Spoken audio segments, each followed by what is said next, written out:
Point ये है कि DPSPs आर नॉन जस्टिसिएबल होते हैं, यानी कि इनके लागू ना होने पर कोर्ट नहीं जाया जा सकता। ठीक है। और बाकी देखें तो पार्ट 2 जो है, स्क्रीन बड़ी कर दूँ, पार्ट 2 जो है उसमें सिटीज़नशिप के बारे में बताया है, आर्टिकल 5 से 11 तक। पार्ट 3 में तो हमें पता चल गया फंडामेंटल राइट्स हैं 12 से 35 तक। और पार्ट 4 ए में फंडामेंटल ड्यूटीज़ हैं, आर्टिकल 51A। नेक्स्ट क्वेश्चन है, which directive principle is based on Gandhian ideology. तो गांधी जी की आइडियोलॉजी पर कौन सा डायरेक्टिव प्रिंसिपल बेस्ड है? तो गांधी जी की आइडियोलॉजी थी कि ऑर्गेनाइजेशन ऑफ विलेज पंचायत, यानी कि विलेज पंचायत बनाए जाए। ठीक है। तो DPSPs को 3 ब्रॉड कैटेगरीज में बांटा गया है। तो हमने DPSP को 3 ब्रॉड कैटेगरीज में बांटा, एक सोशलिस्टिक और एक गांधीयन और एक लिबरल इंटेलेक्चुअल। ठीक है। तो गांधीयन प्रिंसिपल क्या है? गांधीयन प्रिंसिपल वो है जो महात्मा गांधी के ग्राम स्वराज और रूरल अपलिफ्टमेंट के विजन पर बेस है, यानी कि महात्मा गांधी ने जो गांव में स्वराज आए और गांव के अपलिफ्टमेंट और रूरल अपलिफ्टमेंट, उसके लिए जो उनका विजन था उस पर बेस्ड है। तो ये 3 आर्टिकल्स हैं, आर्टिकल 40, 43 और 47। 40, 43, 47। Organisation of village panchayat, promotion of cottage industry, prohibition of intoxicating drinks and drugs. Equal pay for equal work, ये आर्टिकल 39D में है, सोशलिस्टिक प्रिंसिपल के अंडर है।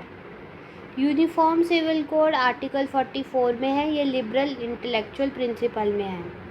और separation of judiciary from executive article 50 में है, लिबरल इंटेलेक्चुअल प्रिंसिपल के उसमें। Question 37, uniform civil code for citizens is provided under which article of DPSP। तो देखो, यूनिफॉर्म सिविल कोड यानी कि एक जैसा सिविल कोड, यानी कि 4 ठीक है, 4 एक जैसे है ना, इसलिए यूनिफॉर्म सिविल कोड, ये है आर्टिकल 44। तो देखो, आर्टिकल 44 कहता है the state shall endeavour to secure for the citizens a uniform civil code, यानी कि यूनिफॉर्म सिविल कोड होना चाहिए throughout the territory of India. इसका मतलब ये है कि सभी धर्मों के लोगों के लिए मैरिज, डाइवोर्स, सक्सेशन और एडॉप्शन के लॉ सेम होने चाहिए। ठीक है। बाकी देखें तो आर्टिकल 40 हमारा विलेज पंचायत के लिए है, 40 गांधी जी, ठीक है, 40 गांधी जी वाले में आता है, गांधीयन उसमें आता है। और आर्टिकल 48 हमारा है organisation of agriculture and animal husbandry, कि ये स्लॉटर ऑफ काउज, यानी कि काऊ का मांस बना के बेचना, काउज पर प्रोहिबिशन। ठीक है ना, काऊ हो या उनके बछड़े हो, उनको बचाओ। आर्टिकल 50 है separation of judiciary from executive. तो 50 के बाद क्या हुआ? After 50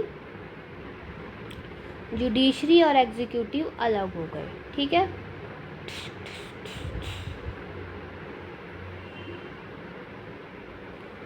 fundamental duties were incorporated into the constitution of India on the recommendation of which committee. तो फंडामेंटल ड्यूटीज़ जो है वो इनकॉर्पोरेट हुई थी कॉन्स्टिट्यूशन ऑफ इंडिया में। तो इसकी हमें किस कमिटी ने इसकी रिकमेंडेशन दी थी? तो वो थी स्वर्ण सिंह कमिटी। तो ये फंडामेंटल ड्यूटीज़ क्या हैं? वो एक हमारे देश के लिए स्वर्ण ही हैं, स्वर्ण। तो ओरिजिनल कॉन्स्टिट्यूशन में फंडामेंटल ड्यूटीज़ नहीं थी।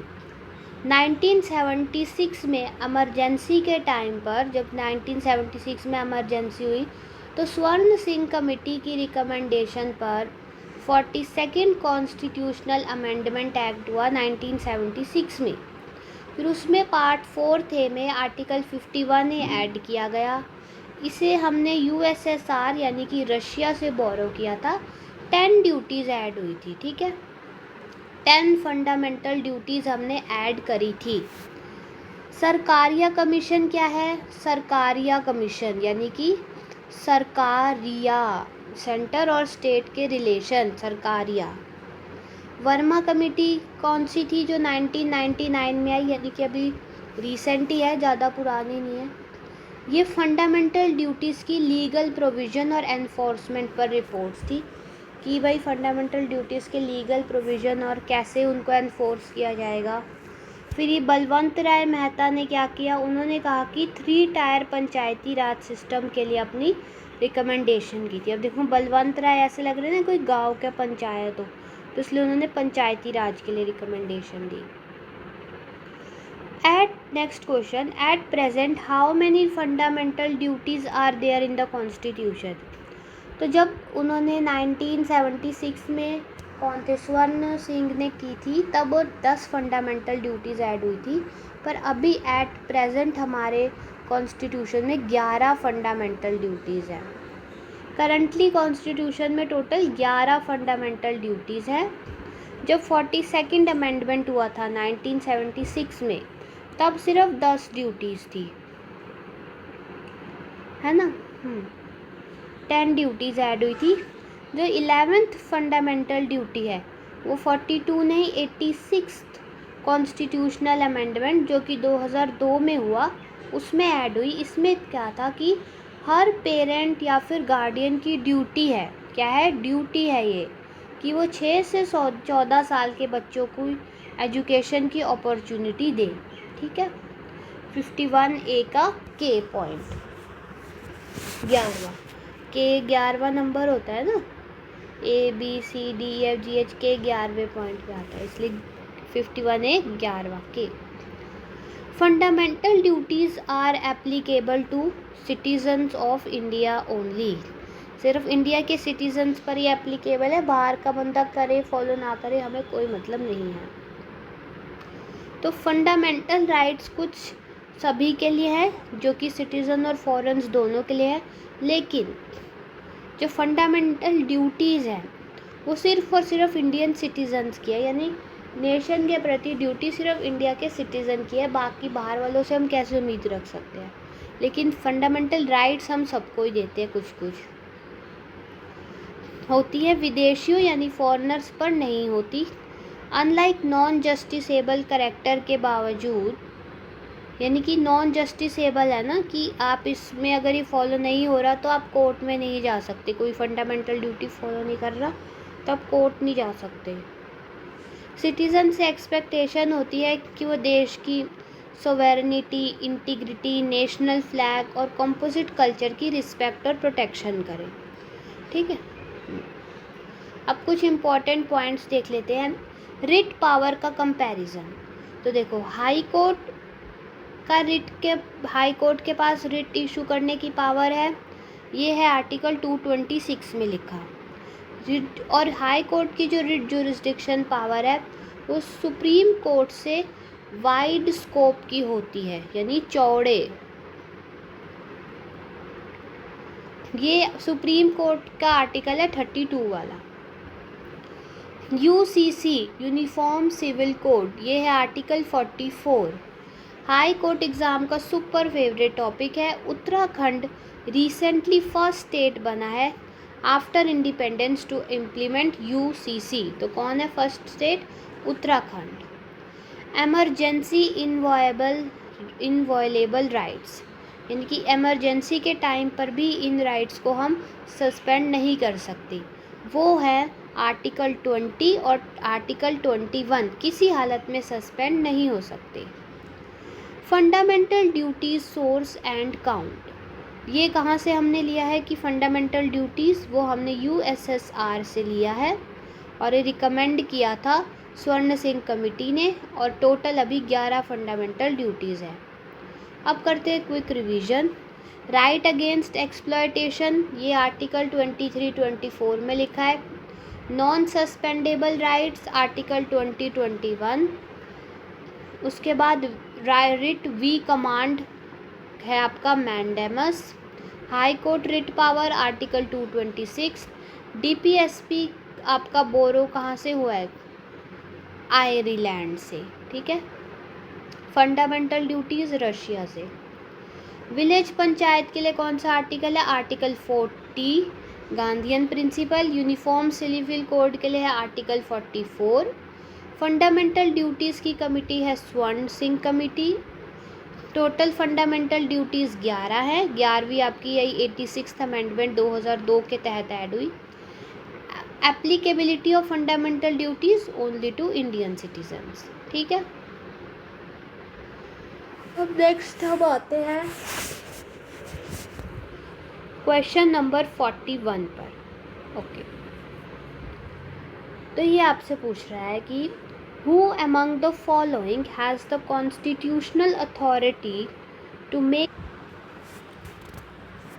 who among the following constitutional authority make rules and regulations fixing the number of members of the UPSC।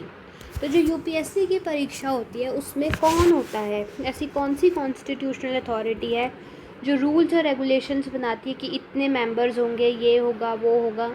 तो देखिए यूपीएससी की जो पावर है वो आपके राजा के पास ही है, यानी प्रेसिडेंट के पास है। तो कॉन्स्टिट्यूशन का आर्टिकल है 318, ठीक है। अब देखो आप अगर 8 है, 8 को अगर आप इधर से हटा दो, इसका ये वाला पोर्शन हटा दो, 1 मिनट है, 318 लिखा है। अगर मैं यहाँ से ये पोर्शन हटा दूँ और यहाँ से ये पोर्शन हटा दूँ, ठीक है, 1 मिनट, ढंग से पहले 8 लिखती हूँ, फिर उसके बाद, अरे यार, देखो ये है आपका 318, ठीक है। अब 8 में से इधर से ये पोर्शन हट जाए और ये पोर्शन हट जाए तो क्या बन गया? एस बन गया ना, एस। और UPSC इसके तीसरे नंबर पे क्या आ रहा है? थर्ड पोजीशन पे एस। 318 में थर्ड पोजीशन पे क्या है? एस। इसको 03318 कर लो, समझ में आ गया? सॉरी 0318 नहीं, ऐसे ही क्या है 8 जो कि एस बन रहा है। तो याद रहेगा कि यूपीएससी का कौन सा आर्टिकल है? 318, ठीक है। तो आर्टिकल 318 के अकॉर्डिंग प्रेसिडेंट को यह अथॉरिटी दी गई है कि वो UPSC union public service commission के मेंबर्स की स्ट्रेंथ और उनकी सर्विस कंडीशन को डिटरमाइन या फिक्स कर सकते हैं। ये वाला पेन लेते हैं, मज़ा आएगा। यूपीएससी में स्टैंडर्डली 9 से 11 मेंबर्स होते हैं इंक्लूडिंग द चेयरमैन, जिनको प्रेसिडेंट अपॉइंट करते हैं, ओके। बाकी वाइस प्रेसिडेंट का क्या काम है? ये तो चेयरमैन होता है राज्यसभा के। और बाकी होम मिनिस्ट्री और कैबिनेट सेक्रेटरी का क्या काम है? ये एग्जीक्यूटिव डिपार्टमेंट्स हैं, पर कॉन्स्टिट्यूशनल नंबर्स डिसाइड करने का पावर सिर्फ प्रेसिडेंट के पास है, प्रेसिडेंट के पास है। Next question, under whose advice president of India declare emergency in the article 352। तो वो है आपका cabinet, not chief minister, not prime minister, not council of ministers. तो देखो 42nd अमेंडमेंट में क्या हुआ था? फंडामेंटल ड्यूटीज़ ऐड हुई थी।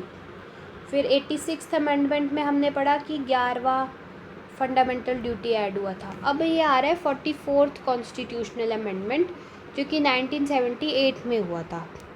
के बाद ये रूल बनाया गया कि प्रेसिडेंट नेशनल इमरजेंसी का आर्टिकल है 352। अब इसको याद कैसे रखेंगे? 352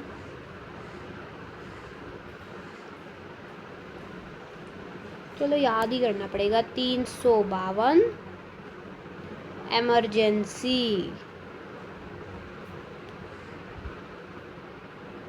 इमरजेंसी 352, ठीक है। तो उसमें कहा कि उन्होंने कि प्रेसिडेंट जो है नेशनल इमरजेंसी सिर्फ तभी प्रोक्लेम कर सकता है जब यूनियन कैबिनेट की रिटन एडवाइस यानी कि लिखित में सम्मति मिलती है।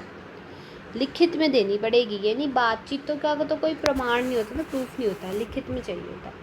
ये चेंज 1975 की इमरजेंसी के बाद किया गया था। 1975 में इमरजेंसी लगी थी ना, तो उसके बाद ही फिर 1978 में ये बनाया गया कि ताकि कोई प्राइम मिनिस्टर अकेले अपनी मर्ज़ी से इमरजेंसी ना लगा सके, ठीक है। प्राइम मिनिस्टर क्या काम होता है, पीएम अकेले एडवाइस नहीं दे सकता, पूरे कैबिनेट का रिटन कॉन्करेंस कंपल्सरी है।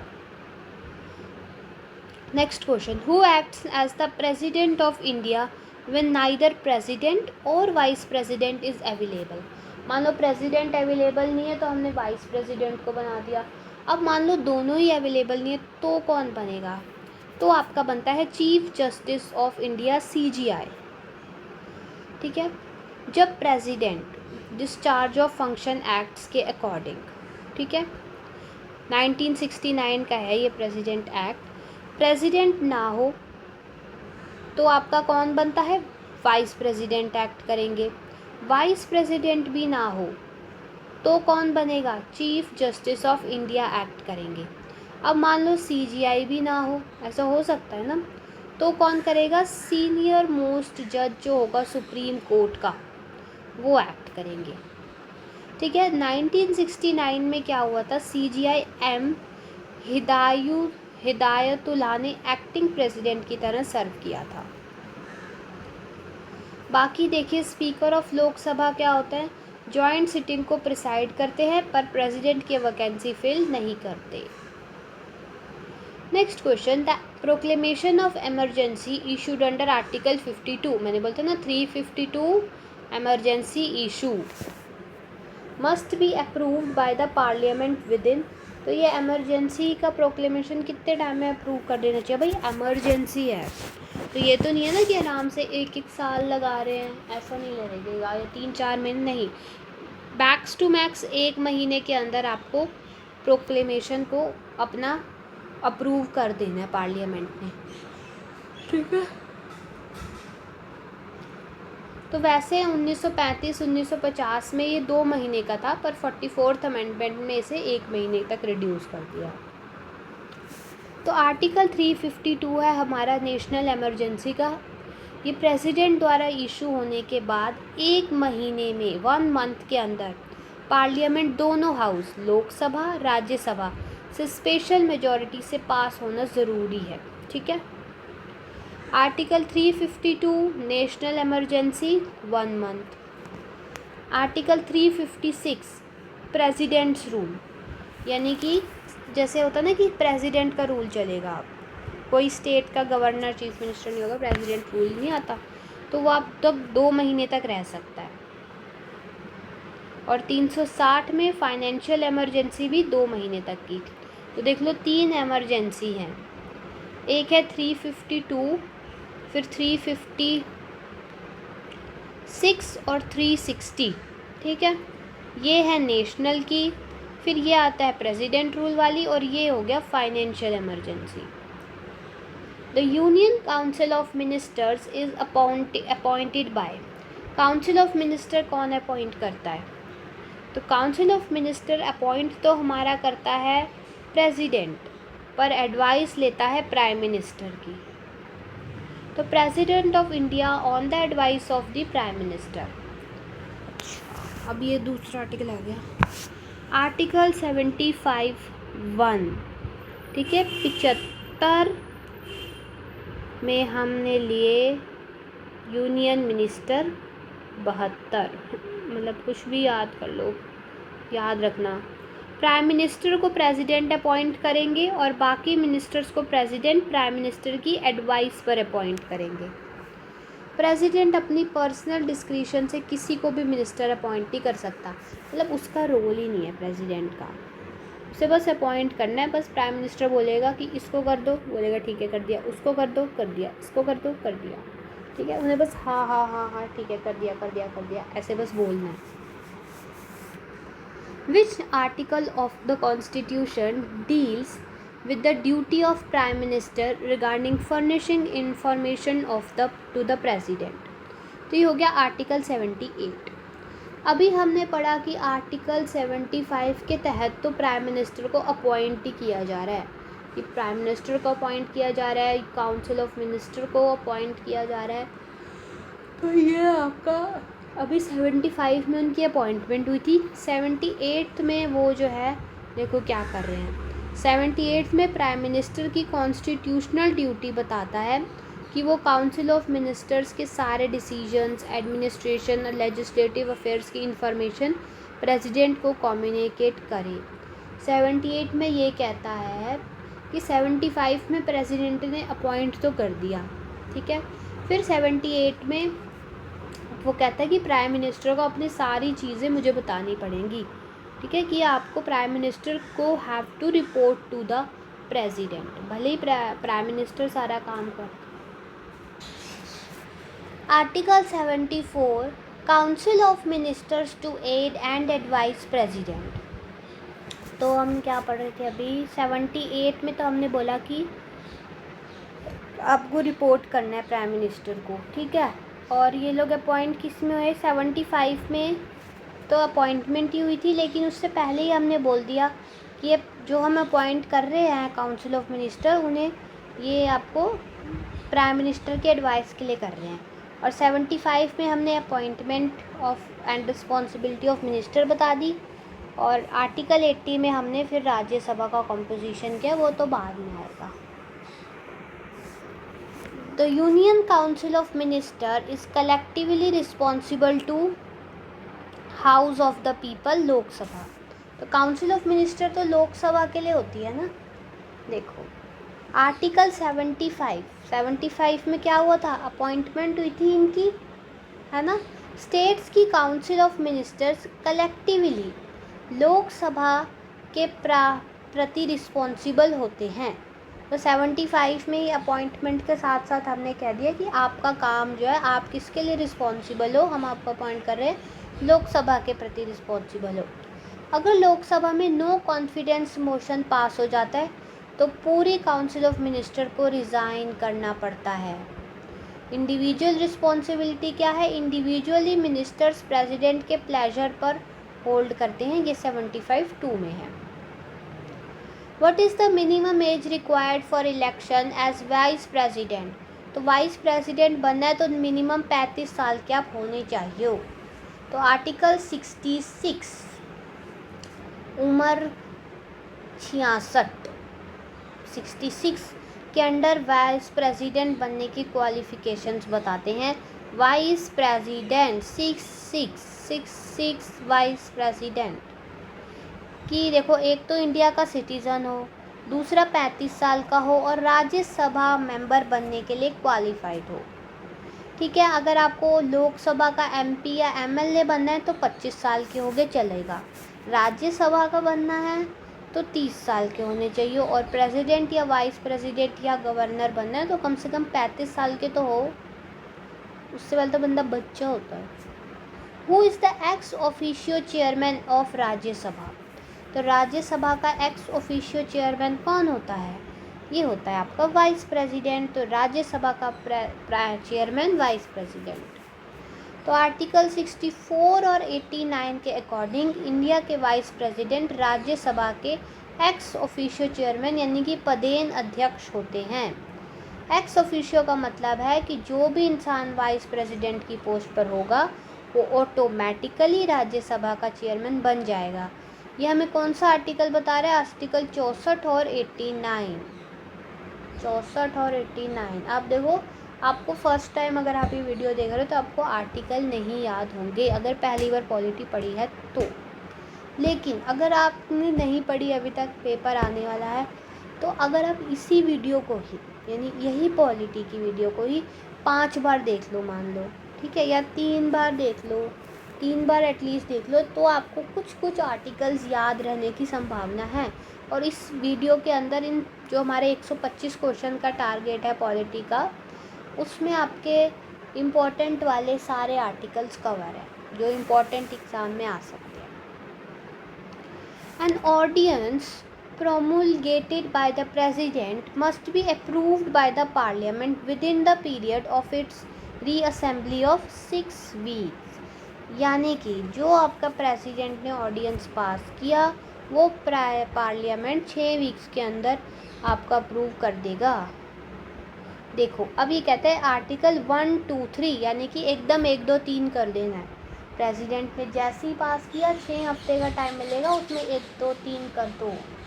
1, 2, 3 जस्ट अप्रूव इट। यानी कि प्रेसिडेंट को ऑर्डिनेंस यानी कि अध्यादेश जारी करने की पावर देता है जब पार्लियामेंट सेशन में ना हो। तो जब पार्लियामेंट दोबारा बैठी यानी रीअसेंबल होगी तो उस ऑर्डिनेंस को 6 हफ्तों के अंदर पास करवाना होता है, वरना वो लैप्स हो जाता है यानी कि फटाफट फटाफट फटाफट। मैक्सिमम लाइफ आपकी 6 महीने की रह सकती है प्लस 6 वीक्स, क्योंकि 2 सेशंस के बीच में मैक्सिमम 6 महीने का गैप हो सकता है। अब कुछ इंपॉर्टेंट देखिए points. Audience power and time limit. तो प्रेसिडेंट को ऑडियंस पावर मिलती है 123 के तहत और गवर्नर को मिलती है 213 के तहत, और पार्लियामेंट असेंबली के रीअसेंबली के बाद लिमिट है 6 हफ्तों की। As limits, president vice president governor की 35 साल, राज्यसभा में 30 साल, लोकसभा में 25 साल। Collective and individual responsibility, collective responsibility Lok Sabha की आर्टिकल 75 में ही आपका अपॉइंटमेंट भी इसी में हो रहा है ना, और सब काउंसिल ऑफ मिनिस्टर की रिस्पॉन्सिबिलिटी भी इसी में बता रहे हैं कि उन्हें लोकसभा की मदद करनी है। तो इंडिविजुअल रिस्पॉन्सिबिलिटी होती है आपकी प्रेसिडेंट की, ये भी आर्टिकल 75 में है। चलो क्विक रिवीजन करेंगे। यूपीएससी मेंबर्स की स्ट्रेंथ कौन फिक्स करता है? प्रेसिडेंट, 318 के तहत बताया था ना, 8S। नेशनल इमरजेंसी की एडवाइस कैबिनेट देता है 44th अमेंडमेंट के तहत। When president and vice president दोनों एब्सेंट हो तो CGI बनेगा। इमरजेंसी अप्रूवल 1 महीने तक का हो सकता है, 352। अपॉइंटमेंट ऑफ मिनिस्टर प्रेसिडेंट करता है PM की एडवाइस पर। PM duty to inform president, article 78। Council of minister responsible to Lok Sabha. Minimum age of vice president 35। Ex officio chairman of Rajya Sabha vice president. Ordinance parliament approval 6 weeks. ठीक है, thank you. अब next आगे के question करते हैं। इस video में 50 questions हो गए हैं, अब नेक्स्ट पार्ट 2 में होंगे 100 तक, और पार्ट 3 में फिर आपके लास्ट 25 क्वेश्चंस। ठीक है, thank you. Hello everyone, welcome back to my channel. तो पिछली वीडियो में हमने पॉलिटी के कवर कर लिए थे क्वेश्चन नंबर 1 to 50। इस वीडियो में हम कवर करेंगे क्वेश्चन 51 to 100। ये होने वाला है हमारा पॉलिटी रिवीजन का पार्ट 2। ठीक है, तो देखिए अब हम करते हैं question number 51। Which article of the constitution empowers the president, यानी कि ऐसा कौन सा आर्टिकल है कॉन्स्टिट्यूशन का जो हमारे प्रेसिडेंट को पावर दे रहा है, किस चीज़ की पावर दे रहा है? टू ग्रांट पार्डन यानी क्षमा कर दो, रिप्रीव्स, रेस्पाइट्स और रेमिशंस ऑफ द पनिशमेंट। पेन का कलर थोड़ा बदलना चाहती हूँ, लेट्स टेक दिस पिंक। तो वो है हमारा आर्टिकल 1 एंड ओनली 72।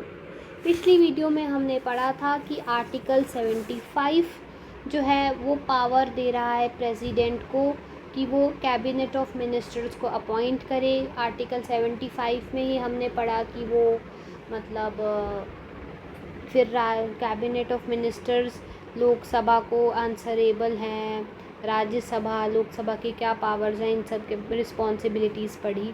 तो यानी कि आर्टिकल 75 यानी 70 वाली लाइन में हमें पता चला कि 75 जो है वो प्रेसिडेंट को पावर देता है कि आप प्राइम मिनिस्टर की मदद के साथ union of cabinet of minister को अपॉइंट करो। तो यानी कि हम प्रेसिडेंट की पावर्स के बारे में पढ़ रहे हैं, तो इसलिए 72 भी आपने याद रखना है। ये आपके प्रेसिडेंट को ये वाली पार्डन, रिप्राइव, रेस्पाइट, पनिशमेंट के पावर्स दे रहा है, ठीक है। तो देखो अब समझते क्या है इसको, ठीक है। आर्टिकल 72 जो है प्रेसिडेंट को पार्डनिंग पावर यानी क्षमादान देना। जैसे राजा होता है ना, वो पहले क्या कर सकता था, किसी ने अपराध किया लेकिन राजा ने उसको क्षमादान दे दिया, कि उसने कहा कि ठीक है इसको पछतावा है, क्षमादान देते हैं। प्रेसिडेंट किसी भी कोर्ट मार्टियल यानी मिलिट्री कोर्ट या डेथ सेंटेंस यानी फांसी की सज़ा को माफ़ या कम कर सकता है। मान लो फांसी की सज़ा सुना दी मिनिस्टर्स ने, लेकिन राजा ने कहा नहीं चलो मैं तुम्हें माफ़ करता हूँ, भाई मुझे इस पर दया आ रही है। अब राजा के सामने कोई बोल सकता है क्या, तो मैं माफ़ करता हूँ, फांसी नहीं, तुम काम करो उम्र कैद में बैठ जाओ, ऐसा मतलब कर सकता है। तो 5 तरह की पावर्स होती हैं। सबसे पहले तो पार्डन यानी सज़ा को पूरी तरह ख़त्म कर देना, तो ये सिर्फ प्रेसिडेंट के पास है, क्योंकि राजा के पास है अधिकार कि वो चाहे तो क्षमा कर सकता है। कॉम्यूटेशन यानी सज़ा के नेचर को लाइट करना, जैसे डेथ सेंटेंस को लाइफ इम्प्रिजनमेंट में बदलना, यानी कि या थोड़ी मान लो राजा को दया आ गई तो उसने कहा ठीक है डेथ सेंटेंस नहीं, आपको लाइफ इम्प्रिजमेंट मिलता है, ठीक है। इम्प्रिजनमेंट रीमिशन सज़ा का ड्यूरेशन कम करना, ठीक है, यानी करेक्टर चेंज किए बिना, जैसे 2 साल की जेल की सज़ा हुई तो आपको 1 साल कर दिया, ठीक है। रेस्पाइट किसी स्पेशल कंडीशन यानी कि मान लो प्रेगनेंसी है या कोई डिसेबिलिटी है तो इसकी वजह से सज़ा को कम कर दिया। रिप्रीव डेथ सेंटेंस पर टेम्परेरी स्टे लगा देना, ठीक है। तो ये सब सारी पावर्स आपके प्रेसिडेंट को मिलती है आर्टिकल 72 के तहत। विच 72, ठीक है। अब देखो आर्टिकल 61 के बारे में हम पढ़ते हैं। इम्पीचमेंट ऑफ प्रेसिडेंट यानी प्रेसिडेंट को हटाने का प्रोसेस। तो 61 में ही बात हो गई थी कि प्रेसिडेंट को हटाने का क्या प्रोसेस रहेगा। और 161 क्या कहता है, गवर्नर की पार्डनिंग पावर यानी गवर्नर डेथ सेंटेंस और कोर्ट मार्शल को पार्डन नहीं कर सकते। गवर्नर के पास ये पावर नहीं है, सिर्फ राजा के पास है, ठीक है, देश के राजा के पास। आर्टिकल 1, 2, 3 तो आपको पता है ऑर्डिनेंस पावर होती है प्रेसिडेंट की, है ना, यानी कि कोई भी आदेश वगैरह जारी कर सकते हैं। 1, 2, 3 जिसे अपने पार्लियामेंट को फटाफट 6 हफ्तों में रीअसेंबल होने पर पास अप्रूव करना होता है, ठीक है। नेक्स्ट है supreme court of India was established on which date. भाई सुप्रीम कोर्ट कब इस्टेब्लिश हुआ, ये हुआ 28 जनवरी 1950 में। 26 जनवरी को अपना रिपब्लिक डे मनाया गया, फिर 28 जनवरी को हमने सुप्रीम कोर्ट भी इस्टेब्लिश कर दिया, ठीक है। तो देखो इंडिया का कॉन्स्टिट्यूशन 26 जनवरी 1950 को अप्लाई हुआ था, पर सुप्रीम कोर्ट जो है का इनॉग्रेशन 28 जनवरी 1950 को हुआ। इसने गवर्नमेंट ऑफ इंडिया एक्ट 1935 के अंडर बने फेडरल कोर्ट ऑफ इंडिया और प्राइवी काउंसिल को रिप्लेस किया था, ओके।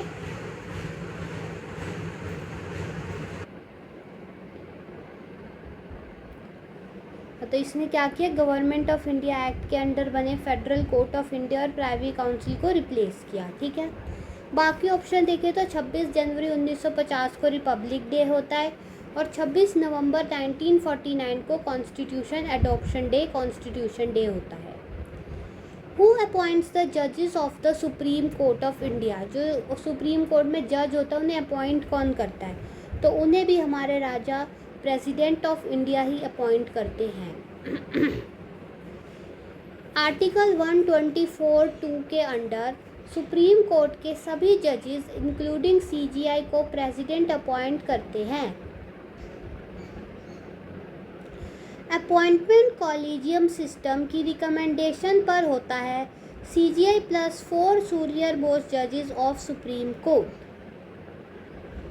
तो आर्टिकल 124 के अंडर सुप्रीम कोर्ट के सभी जजेस को प्रेसिडेंट अपॉइंट करता है। सीजीआई रिकमेंड करते हैं कि कॉलेजियम के जरिए और ऑफिशियल अपॉइंटमेंट लेटर प्रेसिडेंट द्वारा ही इशू होता है। Next question, what is the maximum age to which Supreme Court जज can hold office? 65 years. Supreme Court के जज की रिटायरमेंट एज 65 ईयर्स होती है। हाई कोर्ट जज versus Supreme Court. High court जज की retirement age 62 years, Supreme Court जज की रिटायरमेंट एज 65 ईयर्स।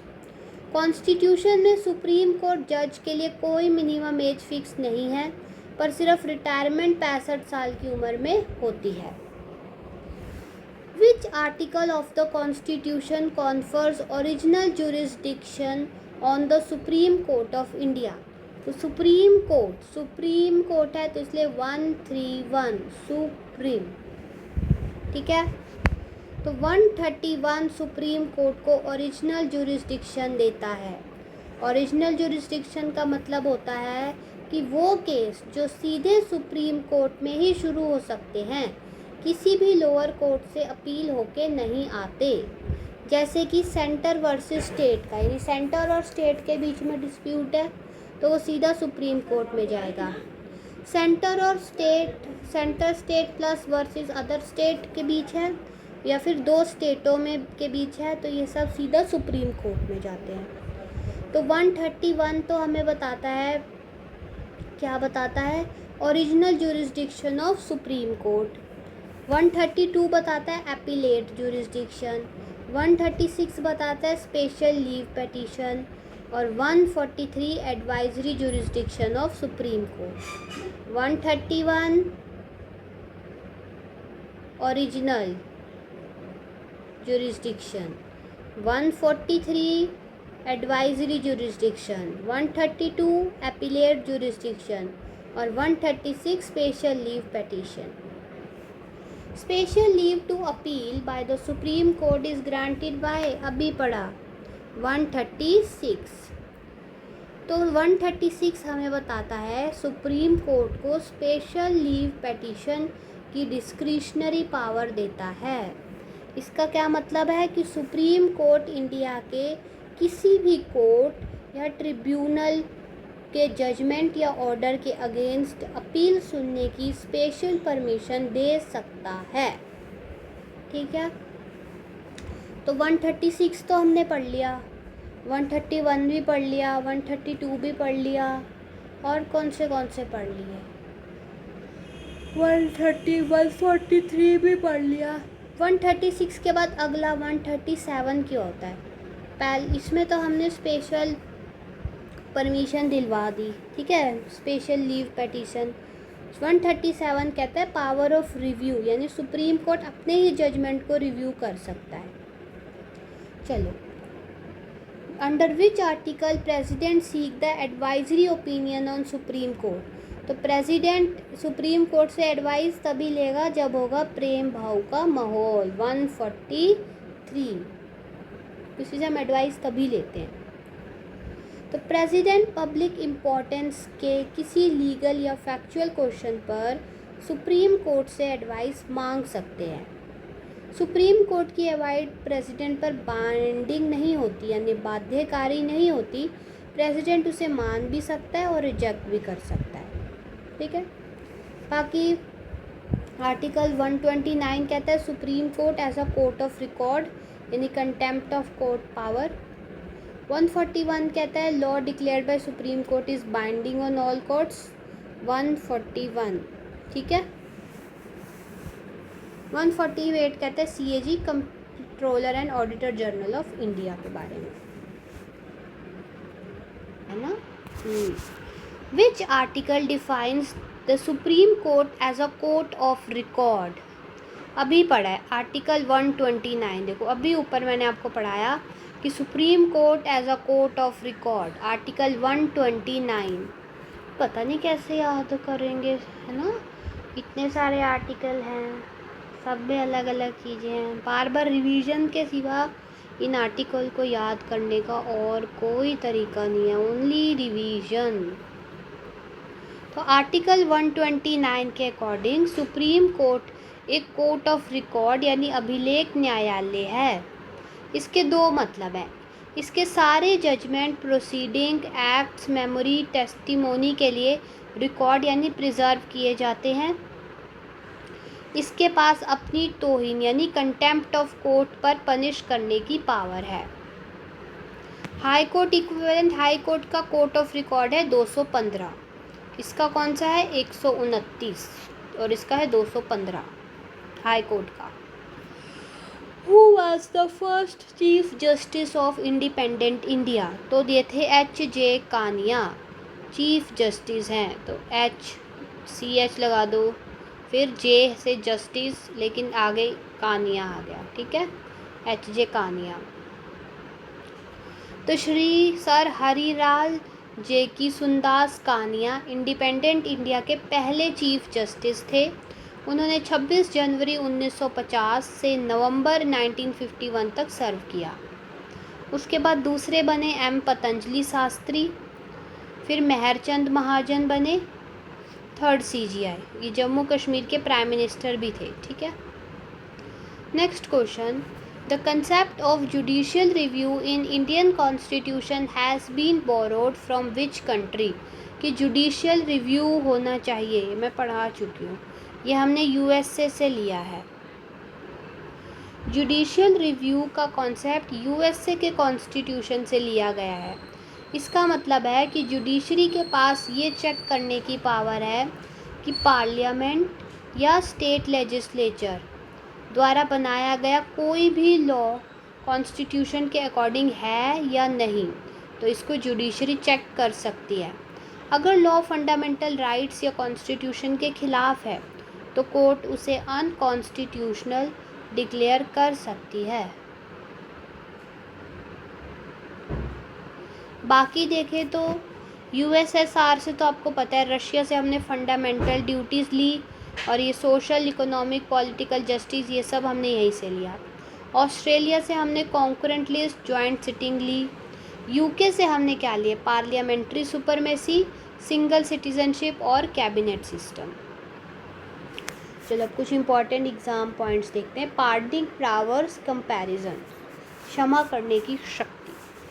तो देखो, प्रेसिडेंट देता है आर्टिकल 72 के तहत कि आप डेथ सेंटेंस को पार्डन कर सकते हो, ठीक है। 72 यानी कि 7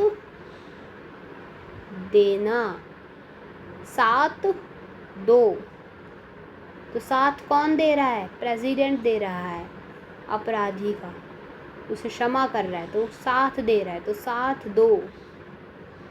गवर्नर के पास होता है article 161 can not pardon death sentence, ठीक है। तो 1 और 1 के बीच में आ गया 6, तो अब ये कड़ी टूट गई, तो ये 7 नहीं दे पाएगा। रिटायरमेंट एज देख लो, सुप्रीम कोर्ट के जज की होती है 65 साल, हाई कोर्ट के जज की होती है 62 साल। Court of record supreme court article 129 और हाई कोर्ट का आर्टिकल 215। एडवाइजरी जुरिस्डिक्शन 143, एडवाइस कब लेते हैं, जब आपस में प्रेम भाव हो। प्रेसिडेंट मांग सकते हैं एडवाइस, पर एडवाइस बाइंडिंग नहीं होती। चलो अब क्वेश्चन नंबर 51 to 60 की करते हैं quick revision. Pardoning power article 72 के तहत सुप्रीम कोर्ट इनॉग्रेशन हुई 28 जनवरी 1950 को। जजेस अपॉइंट करता है प्रेसिडेंट। सुप्रीम कोर्ट की रिटायरमेंट एज 65 साल। Interstate dispute jurisdiction article 131। Special leave petition 136। President advisory opinion 143। Supreme court court of record 129। First CGI H.J. Kania. Judicial review हमने USA से बोरो किया है। Next question, which article of the constitution deals with the establishment and constitution of high court of the state? तो high court की establishment के बारे में कौन सा आर्टिकल है, तो वो है 214। तो हमने लिए 214 हाई कोर्ट इस्टेब्लिश किए गए, ठीक है।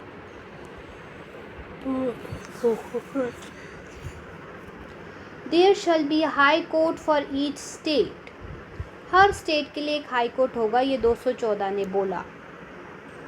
7th कॉन्स्टिट्यूशनल अमेंडमेंट 1956 के द्वारा पार्लियामेंट को ये पावर दी गई कि वो दो से ज़्यादा स्टेट्स के लिए कॉमन हाई कोर्ट इस्टेब्लिश कर सकता है, जैसे कि पंजाब और हरियाणा, इन दोनों का कॉमन हाई कोर्ट है चंडीगढ़ में। ठीक है। 214 ने तो दिया कि भाई हम हर स्टेट में हाई कोर्ट, हर स्टेट का हाई कोर्ट होना चाहिए। ठीक है। फिर 217 क्या कहता है? 217 ने कहा अपॉइंटमेंट और कंडीशंस बताई कि हाई कोर्ट का ऑफिस कैसे होगा, हाई कोर्ट जज का ऑफिस। 217 ने ये बताया। फिर 226 ने हमें बताया कि हाई कोर्ट को पावर ऑफ रिट्स, ये तो हमें पता ही है, कब से पढ़ रहे हैं। 231 ने कहा establishment of common high court for 2 और मोर स्टेट्स। चलो नेक्स्ट क्वेश्चन एक बार और दोबारा करा दूँ। तो पहला है हमारा 214 कि हाई कोर्ट होगा। फिर 217 अपॉइंटमेंट और कंडीशन बताओ ऑफिस की। फिर 226 तो आपको पता है रिट्स वाली पावर, और 231 ने कहा कि 2 या 2 से ज़्यादा रख लो, यानी कि 3 स्टेट होंगी तो 2 स्टेट्स का एक हो सकता है। ठीक है। 231 याद कर लिया। Who appoints the judges of the High Court in India? अब ये तो सबको पता चल गया है, प्रेसिडेंट ऑफ इंडिया।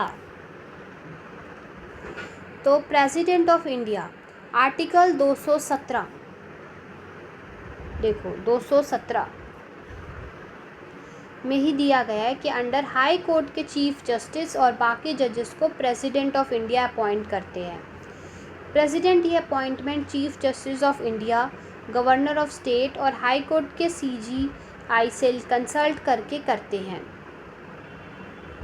गवर्नर सिर्फ हाई कोर्ट जजेस को ओथ दिलाते हैं, अपॉइंट नहीं करते। ठीक है। 217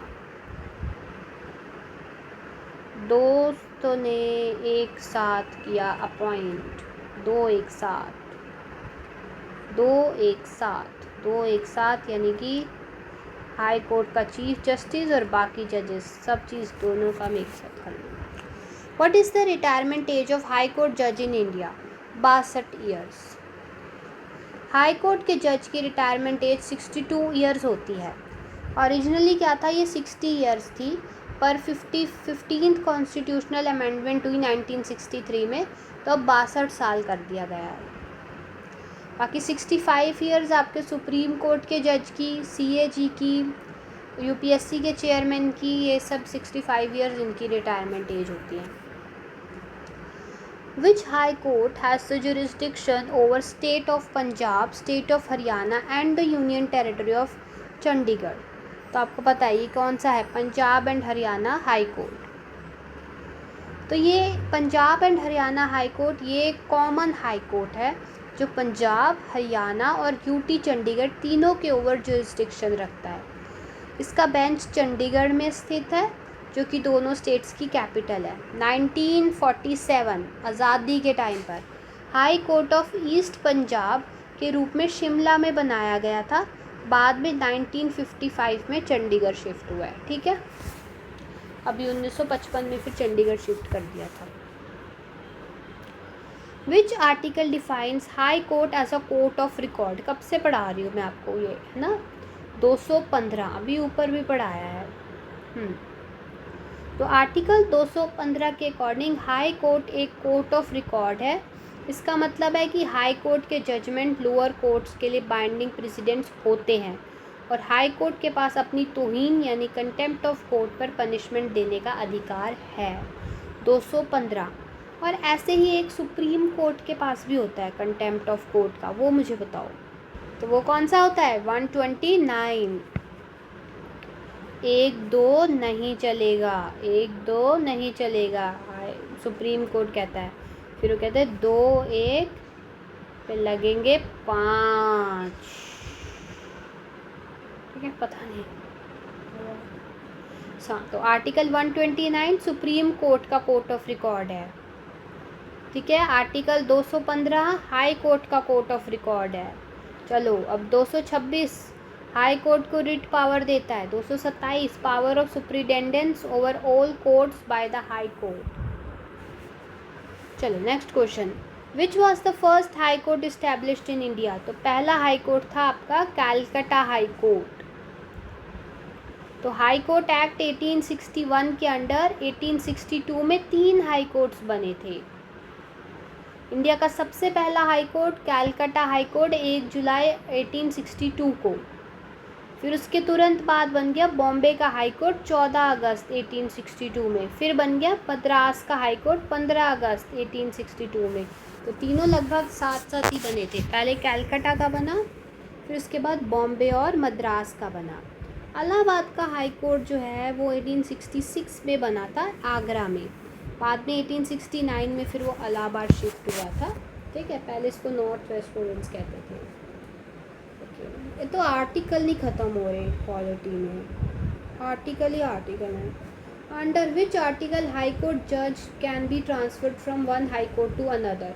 तो दो दो दो, इधर से इधर से, इधर से दो, इधर से दो, इधर से दो, दो दो दो, कहीं भी शिफ्ट करो उसकी पावर सेम रहेगी, तो इसलिए दो दो दो। ठीक है, तो आर्टिकल 222 प्रेसिडेंट को पावर देता है कि वो चीफ जस्टिस ऑफ इंडिया से कंसल्ट करे कि किसी हाई कोर्ट के जज को एक कोर्ट से दूसरे हाई कोर्ट में ट्रांसफ़र कर दे। ठीक है, who administers the oath of the office of the high court? तो वो हमारे गवर्नर का काम है।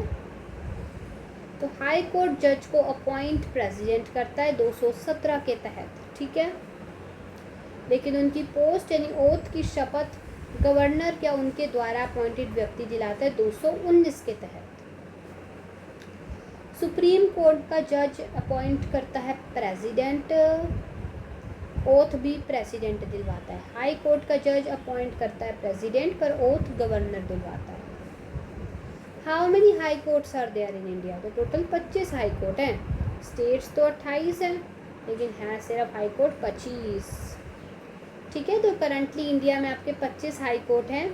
जो आंध्र प्रदेश का हाई कोर्ट है ये अमरावती में है। 1 जनवरी 2019 को हुआ था तेलंगाना से अलग होने के बाद। ये हमारा अभी 25th हाई कोर्ट है। विच union territory has its own independent high court? तो वो हमारी दिल्ली के पास है, क्योंकि दिल्ली हमारी कैपिटल है। दिल्ली अकेला ऐसा यूनियन टेरिटरी था जिसके पास अपना इंडिपेंडेंट हाई कोर्ट था। 1966 में ही हमने इस्टेब्लिश कर दिया था। जम्मू कश्मीर और लद्दाख के पास अब एक कॉमन हाई कोर्ट है, क्योंकि जो यूटी बनने के बाद हुआ। पुडुचेरी मद्रास हाई कोर्ट के अंडर आता है। चंडीगढ़ आपको पता है पंजाब हरियाणा हाई कोर्ट के अंदर, और अंडमान निकोबार आपके कैलकटा हाई कोर्ट के अंडर आते हैं। अब करेंगे कुछ high yield exam points. Common high court हो सकता है, तो हमने क्या बोला 2 3 1, 2 और 1 भाई भाई।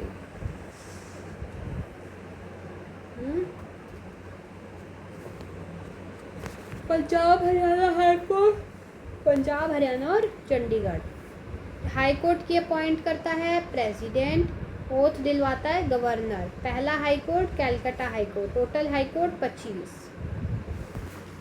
High court for states article 214। High court जज अपॉइंट प्रेसिडेंट। हाई कोर्ट जज रिटायरमेंट 62 साल। पंजाब हरियाणा हाई कोर्ट चंडीगढ़ में है।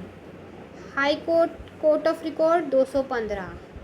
हाई कोर्ट होना चाहिए स्टेट्स के लिए 214 में लिखा है। ठीक है, oldest high court Calcutta high court. Transfer of high court 222। High court की जज governor. Total high court 25। UT with own high court Delhi. Okay, so अब हम नेक्स्ट क्वेश्चन पे आते हैं। Question number 71। Which article of the Indian constitution deals with the establishment of Supreme Court? तो Supreme court की establishment है article 124।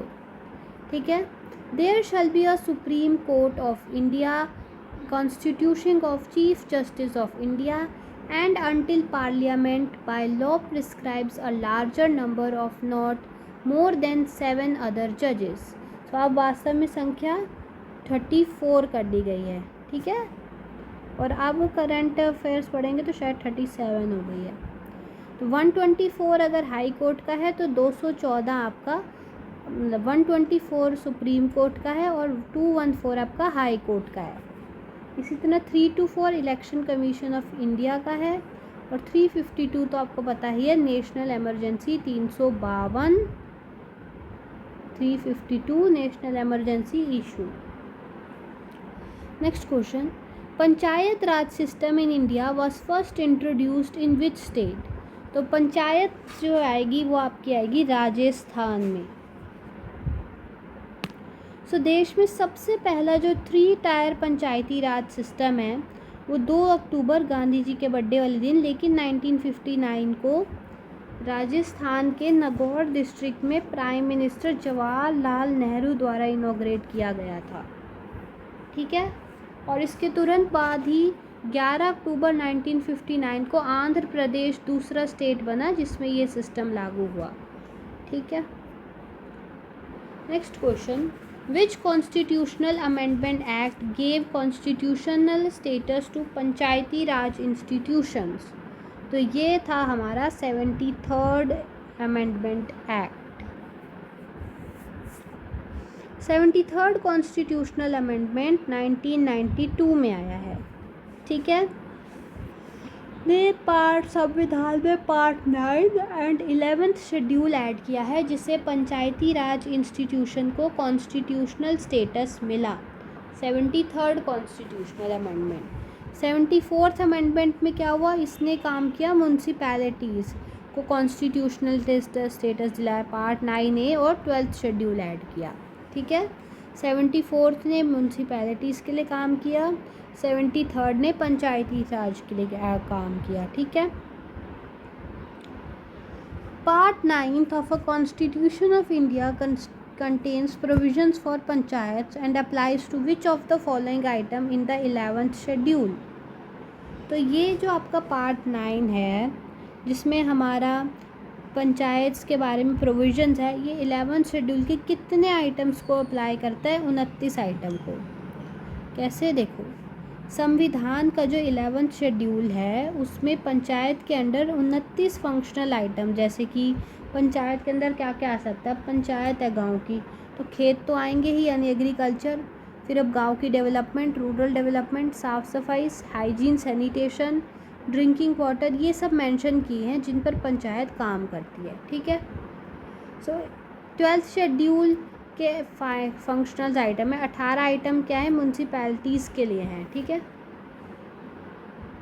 Next question, what is the minimum age required to contest election to panchayat and municipality? तो आप minimum 21 साल के हैं तो आप बैठ सकते हैं, इलेक्शन में खड़े हो सकते हैं। तो लोकल बॉडी इलेक्शन यानी कि पंचायत और म्यूनसिपैलिटी में खड़े होने के लिए कम से कम 21 साल के तो हो, वोटिंग करनी है तो कम से कम 18 साल के हो, पंचायत बनना है, म्यूनसिपल का मेंबर बनना है, सरपंच बनना है तो कम से कम 21 साल के होने चाहिए, एमएलए बनना है लोकसभा का तो 25 साल के होने चाहिए, एमएलसी बनना है तो 30 साल के होने चाहिए, प्रेसिडेंट बनना है, वाइस प्रेसिडेंट बनना है, गवर्नर बनना है तो कम से कम 35 साल के हो। ठीक है, विच committee recommended establishment of 3 tyre Panchayati raj system? तो पंचायती राज सिस्टम की हमारी रिकमेंड की बलवंत राय मेहता ने। तो देखो नाम भी बलवंत पंचायत जैसा लग रहा है ना, इसलिए ऐसा है। तो 1957 में बलवंत राय मेहता कमेटी ने पहली बार इंडिया में 3 टायर पंचायती राज सिस्टम यानी gram panchayat at village level, at block level और ज़िला परिषद डिस्ट्रिक्ट लेवल पे इसकी रिकमेंडेशन दी थी। ठीक है, अशोक मेहता ने क्या किया था, उन्होंने 2 टायर सिस्टम रिकमेंड किया था, फिर बलवंत मेहता ने कहा नो 3 टायर होगा। Next question, which article of constitution provides for the setting up of finance commission of India? तो FCI को हमारा रहता है 280 के अंडर प्रेसिडेंट हर 5 साल में या ज़रूरत पड़ने पर एक फाइनेंस कमीशन वित्त आयोग का गठन करते हैं। इसका मेन काम सेंटर और स्टेट्स के बीच टैक्स रेवेन्यू का डिस्ट्रीब्यूशन होता है।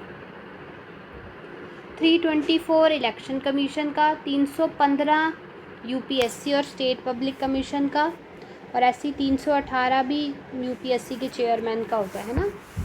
कितने मेंबर होंगे? 263 इंटर स्टेट काउंसिल का। Who appoints the members and chairman of the finance commission of India? तो देखो ये हक सिर्फ प्रेसिडेंट के पास है। फाइनेंस कमीशन इंडिया में एक चेयरमैन और 4 अदर मेंबर्स होते हैं, ठीक है। प्रेसिडेंट ऑफ इंडिया अपॉइंट करता है और उनका टेन्योर प्रेसिडेंट ही डिसाइड करता है। Election commission of India is a constitutional body. Election commission of India एक परमानेंट और कॉन्स्टिट्यूशनल बॉडी है, क्योंकि इसका मेंशन डायरेक्ट संविधान के पार्ट 15 आर्टिकल 324 से 329 में है। इसकी स्थापना 25 जनवरी 1950 को हुई थी। Next question, which article of Indian constitution deals with election commission of India? अब भी बताया 324 से 329 तक का, ठीक है। तो संविधान का पार्ट नंबर 15 आर्टिकल 324 से 329 इलेक्शन कमीशन इलेक्शन और इलेक्टोरल प्रोसेस से रिलेटेड है। सबसे मेन आर्टिकल 324 है, जिसमें ईसीआई के सुपरिटेंडेंस डायरेक्शन और कंट्रोल की पावर देता है। अब कुछ high yield exam points. First panchayat state Rajasthan Nagaur district. Constitutional amendments panchayat 73rd amendment. Municipality 74th amendment. Minimum age 21 साल। फाइनेंस कमीशन आर्टिकल 280 फस्सी। सुप्रीम कोर्ट कब इस्टेब्लिश हुआ? कि इस्टेब्लिशमेंट का आर्टिकल 124। पहला स्टेट पंचायती राज वाला Rajasthan. Panchayati raj constitutional status 73rd amendment. 11th schedule में 29 item है। मिनिमम एज पंचायत की 21। 3 टायर पंचायत बलवंत राय ने बोला। Finance commission 280 फस्सी। कौन अपॉइंट करेगा? President. Election commission constitutional body article 324 से 329, ठीक है। हाँ चलो, विच article of the constitution deals with controller and auditor general? तो अभी बताया 148, ठीक है। 148 कंट्रोलर ऑडिटर जनरल, ठीक है। 148, ठीक है। तो आर्टिकल 148 के अंडर कंट्रोलर और ऑडिटर जनरल ऑफ इंडिया का ऑफिस है। सीएजी को गार्डियन ऑफ पब्लिक पर्स यानी सरकारी खजाने का रक्षक कहा जाता है, ठीक है। उनका सेंटर और स्टेट के सभी खर्चों और अकाउंट्स की ऑडिटिंग करना है। BR अम्बेडकर ने सीएजी को कॉन्स्टिट्यूशन का सबसे इम्पॉर्टेंट ऑफिसर बताया था, ठीक है। 280 फस्सी। 315 पब्लिक सर्विस कमीशन के बारे में। 324 इलेक्शन कमीशन के बारे में। What is the tenure of CAG? CAG कितने साल तक रहते हैं? 6 साल या फिर 62 साल? ना ना ना ना ना ना ना ना ना ना 6 साल या फिर 65 साल की उम्र तक। तो सीएजी का टेन्योर होता है 6 साल तक, या फिर 65 साल की अगर उम्र हो गई है तो जो भी पहली चीज़ हो जाएगी आपको हटा दिया जाएगा। सीएजी को प्रेसिडेंट अपॉइंट करता है और इन्हें ऑफिस से हटाने का प्रोसेस सुप्रीम कोर्ट के जज की तरह होता है, ठीक है। Who is known as the first law officer of government of India? तो पहला लॉ ऑफिसर होता है हमारा अटॉर्नी जनरल ऑफ इंडिया, ठीक है। एजीआई को देश का पहला लॉ ऑफिसर यानी पहला कानूनी अधिकारी कहा जाता है। वो गवर्नमेंट ऑफ इंडिया के चीफ लीगल एडवाइज़र और सुप्रीम कोर्ट में गवर्नमेंट के मेन लॉयर होते हैं, ठीक है। यानी गवर्नमेंट का मेन लॉयर अटॉर्नी जनरल होगा और चीफ लीगल एडवाइज़र भी होता है। बाकी सॉलिसिटर जनरल ऑफ इंडिया ये सेकंड लॉ ऑफिसर होते हैं, ठीक है। विच article of the constitution deals with the appointment of attorney general? तो एजीआई की अपॉइंटमेंट कौन कराता है? ये हो गया आर्टिकल 76, 72, 75 ये सब हमने आपके पढ़े थे ना, काउंसिल ऑफ मिनिस्टर्स के अपॉइंटमेंट और उनकी पावर्स के बारे में। सो आर्टिकल 76 के अंडर प्रेसिडेंट ऑफ इंडिया जो है वो अटॉर्नी जनरल को अपॉइंट करता है। अटॉर्नी जनरल बनने के लिए वही क्वालिफ़िकेशन ज़रूरी होती है जो आपके सुप्रीम कोर्ट का जज बनने के लिए होनी चाहिए। और अटॉर्नी जनरल का टेन्योर फिक्स नहीं होता, वो प्रेसिडेंट का मन है, वो जब चाहे उन्हें हटा सकता है। Article 165 advocate general for the state, ठीक है, स्टेट लेवल पर पहला law officer. Next question, who among the following has the right to speak and take part in the proceeding of both houses of the parliament. तो ये power भी हमारे attorney general के पास होती है कि आप दोनों हाउस में बोल सकते हो। तो ये हो गया आर्टिकल 88, यानी कि दोनों हाउस 88 के according attorney general of India के पास एक स्पेशल प्रिविलेज होता है कि वो लोकसभा हो या राज्यसभा हो, दोनों की ही प्रोसीडिंग्स और पार्लियामेंट्री कमेटी में बोल सकता है, ठीक है, और भाग ले सकता है। उन्हें पार्लियामेंट में वोट देने का अधिकार नहीं होता पर, ठीक है। Next question, first law officer कौन है? First law officer in the state of India. State में आपका है एडवोकेट जनरल और वैसे आपका अटॉर्नी जनरल होता है, ठीक है। स्टेट गवर्नमेंट के लेवल पर एडवोकेट जनरल को फर्स्ट लॉ ऑफिसर कहते हैं। 165 और गवर्नर द्वारा अपॉइंट किया जाता है, हाई कोर्ट का जज बनने के लिए ज़रूरी होती है, उनके पास वही क्वालिफिकेशंस होती हैं। UPSC submits its annual report to president, ठीक है। तो 323 के अकॉर्डिंग यूपीएससी अपनी एनुअल रिपोर्ट प्रेसिडेंट को देता है। 315 यूपीएससी के बारे में है, 318 अपॉइंटमेंट कितने मेंबर्स होंगे इस बारे में है, फिर 323 प्रेसिडेंट को सबमिट करनी है अब रिपोर्ट, ठीक है। तो प्रेसिडेंट इस रिपोर्ट को पार्लियामेंट के दोनों हाउस के सामने रखवाते हैं। सिमिलरली स्टेट पब्लिक कमीशन अपनी रिपोर्ट गवर्नर को देता है। विच article of the constitution provides for the creation of official language commission? तो लैंग्वेज है 344। 344 प्रेसिडेंट को ये पावर देता है कि वो ऑफिशियल लैंग्वेज पर एक कमीशन कॉन्स्टिट्यूट करे। फर्स्ट ऑफिशियल लैंग्वेज कमीशन में बीजी खेर की चेयरमैनशिप में बनाया गया था। 343 official language of union Hindi in Devanagari script. 358 primary stage पर मदर टंग भी शिक्षा की सुविधा। और 344 ऑफिशियल लैंग्वेज की कमीशन। How many language are there in our country? 8th schedule में कितनी है? 22 लैंग्वेजेस हैं, है ना। पहले 14 थी, अब 8 और लैंग्वेज ऐड कर दी गई, तो अब टोटल 22 हो गई हैं, ठीक है। 21st अमेंडमेंट में सिंधी आई, 71st में कोंकणी मणिपुरी नेपाली आई, ठीक है। और फिर 92 में आई आपकी बोडो डोगरी मैथिली और Santhali BDMS।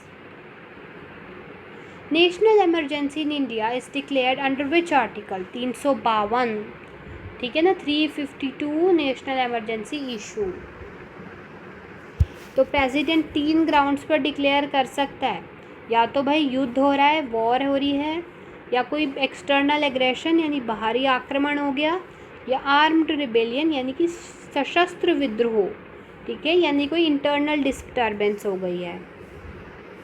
356 president rule, 360 financial emergency, ठीक है ना।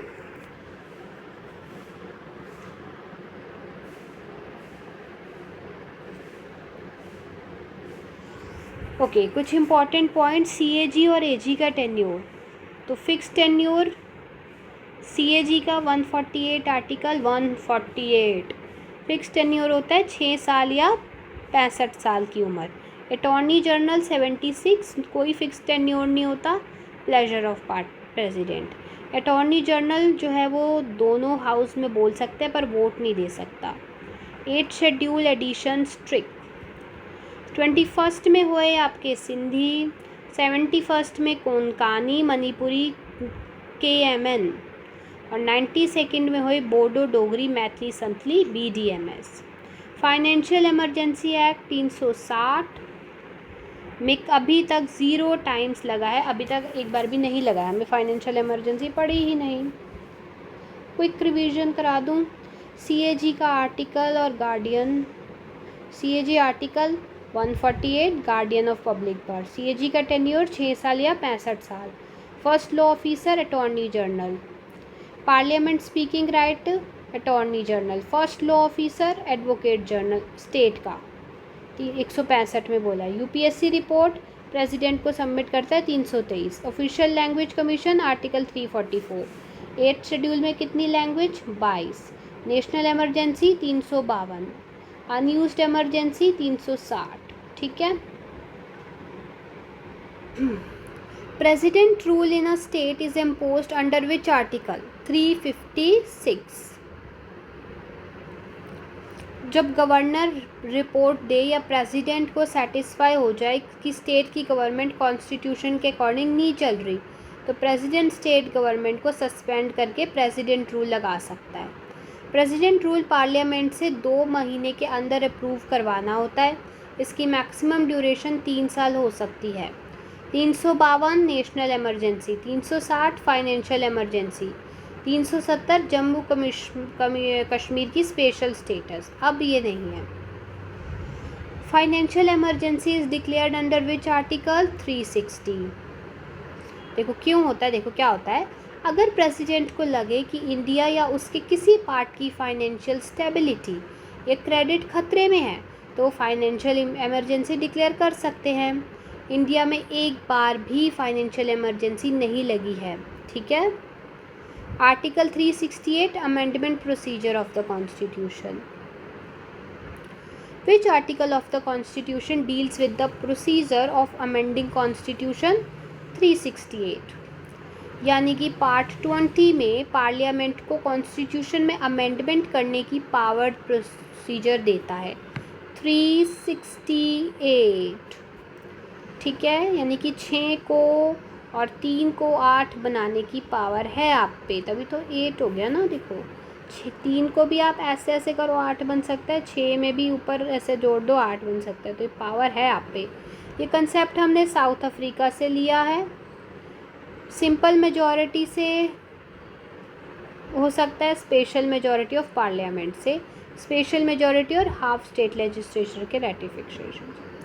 विच amendment act is known as mini constitution? Mini constitution 42nd amendment 76 का, उसमें बहुत कुछ हो गया था। क्योंकि इसको मिनी कॉन्स्टिट्यूशन कहा जाता है क्योंकि इसके द्वारा कॉन्स्टिट्यूशन में बहुत सारे मेजर पार्ट्स, बड़े बड़े बदलाव किए गए थे। एमरजेंसी के टाइम स्वर्ण सिंह कमेटी की रिपोर्ट पर, ठीक है, प्रियम्बल में सोशलिस्ट सेकुलर इंटीग्रिटी जैसे वर्ड ऐड हुए। 4A फंडामेंटल ड्यूटीज़ ऐड हुआ। DPSP के न्यू प्रिंसिपल ऐड हुए। लोकसभा और असेंबली का टेन्योर 5 साल से 6 साल किया गया है ना, इसलिए। Which amendment act reduce the voting age from 21 to 18? तो ये 61st अमेंडमेंट में हुआ है। 1988 में लोकसभा और स्टेट लेजिस्लेटिव ने 21 साल से घटाकर 18 साल कर दी। ठीक है। प्राइम मिनिस्टर उस वक्त राजीव गांधी थे, उन्हें वोट चाहिए होंगे। By which constitutional amendment act right to property was removed from the list of fundamental duties? तो ये तो 44 ने कर दिया। ठीक है। राइट टू प्रॉपर्टी आर्टिकल 19(1) का F पार्ट और आर्टिकल 31 के अंडर एक फंडामेंटल राइट था। 44th अमेंडमेंट ने फंडामेंटल राइट की लिस्ट से हटा दिया और पार्ट 12 के 300A में एक लीगल राइट और कॉन्स्टिट्यूशनल राइट बना दिया। बताओ। Anti defection law was added in the constitution of India by 52nd amendment. तो ये आपका 10th शेड्यूल में ऐड करके एंटी डिफ्लेक्शन लॉ, यानी कि आया राम गया राम, दल बदल कानून। ठीक है ना, दल बदल कानून। इसका मतलब था डिफ्लेक्शन सिस्टम ऐसा नहीं होना चाहिए, को इम्प्लीमेंट किया।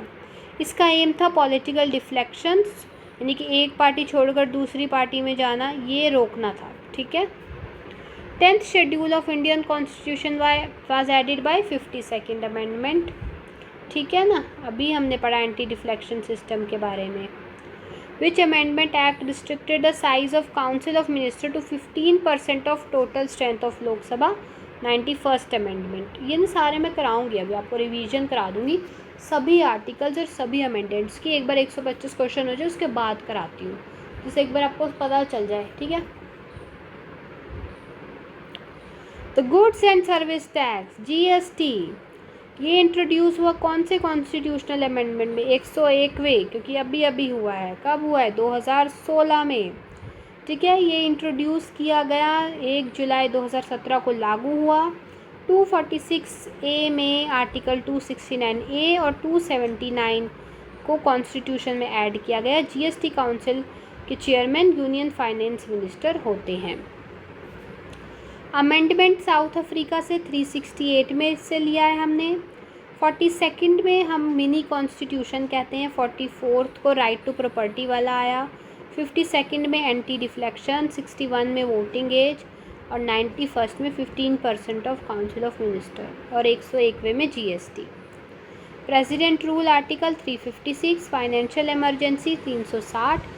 Amendment article 368। Mini constitution 42nd।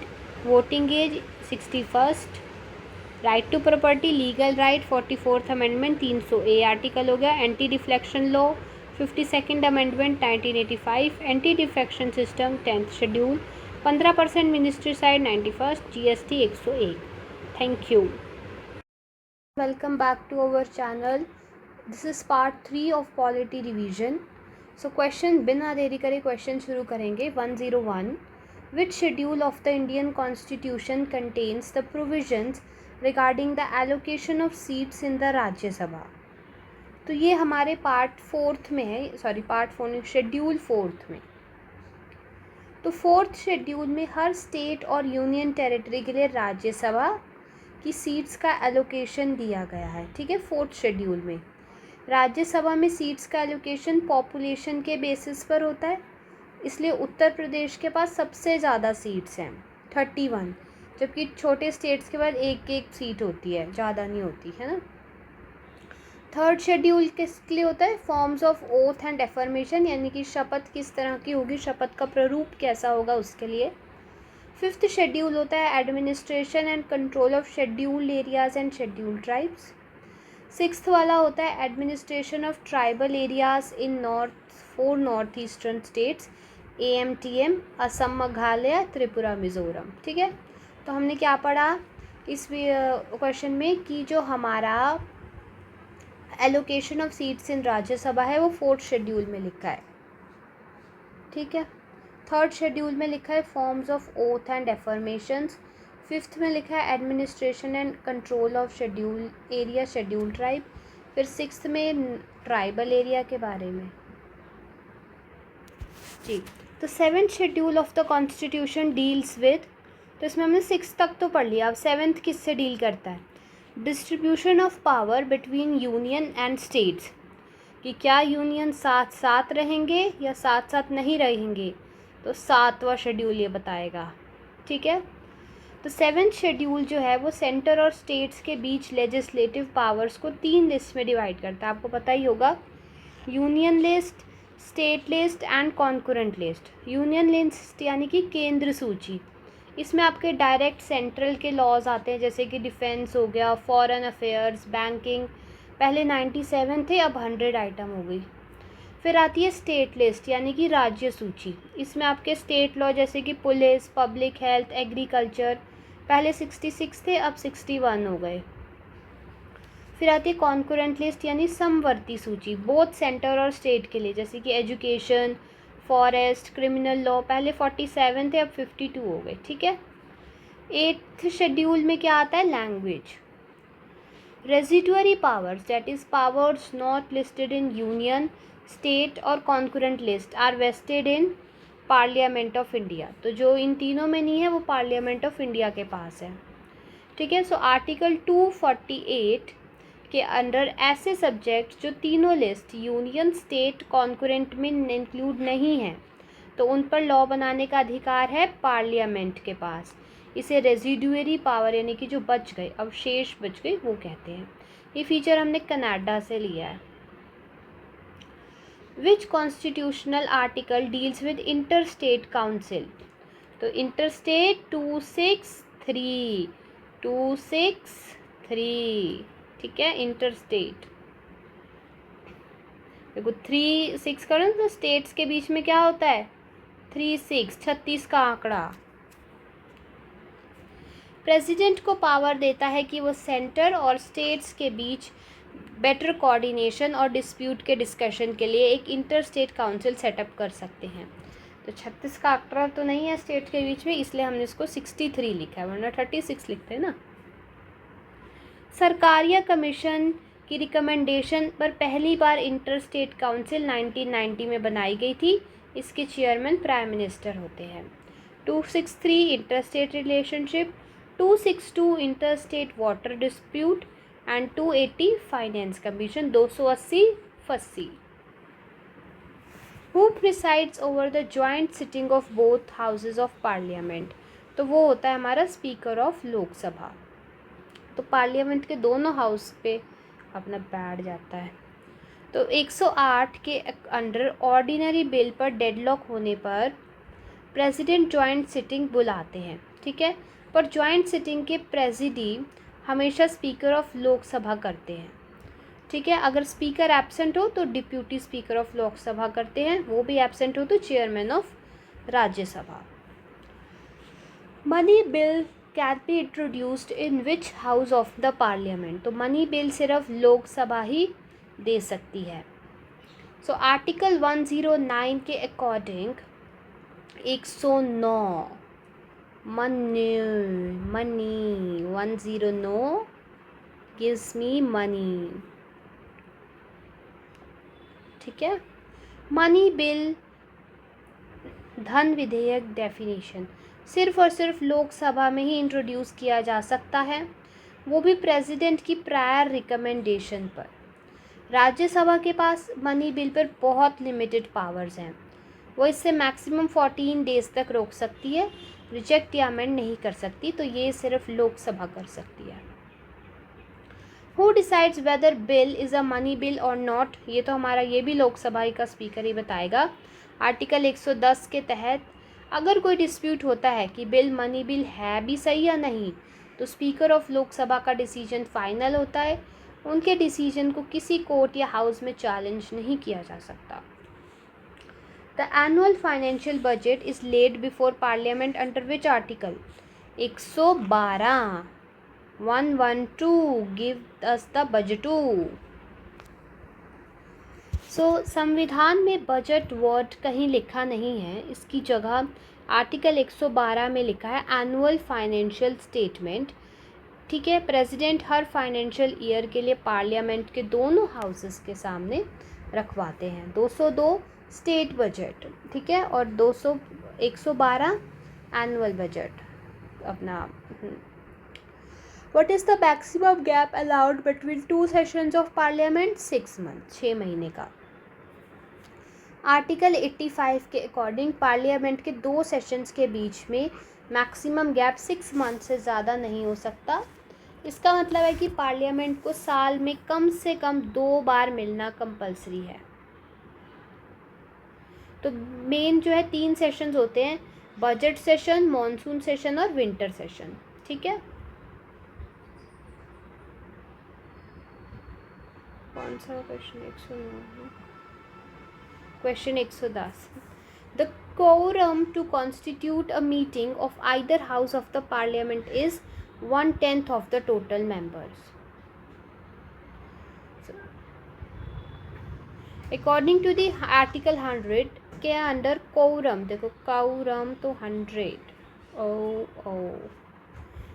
को वो मिनिमम नंबर ऑफ मेंबर्स हैं जिनकी प्रेजेंस किसी हाउस में की मीटिंग चलाने के लिए ज़रूरी है। तो ये 1/10 होती है, ठीक है, यानी कि 55 लोकसभा के और राज्यसभा के 25। अब चलो कुछ देख लेते हैं शेड्यूल की ट्रिक। 4th शेड्यूल राज्यसभा की सीट, 7th शेड्यूल 3 लिस्ट बताता है, 8th शेड्यूल 22 लैंग्वेज बताता है। Joint sitting protocol 108 called by president, presided by speaker of Lok Sabha, ठीक है। Money bill trap introduced in Lok Sabha, Rajya Sabha delay limit 14 days, decided by speaker of Lok Sabha. Budget article 112। Rajya Sabha seats allocation 4th schedule, 3 list 7th schedule. Residuary powers parliament को मिली। Joint sitting, रोज speaker of Lok Sabha, money bill Lok Sabha, money bill deciding authority Lok Sabha, budget constitutional article 112, maximum gap 6 महीने, parliament quorum 1/10 of the total members. ठीक है।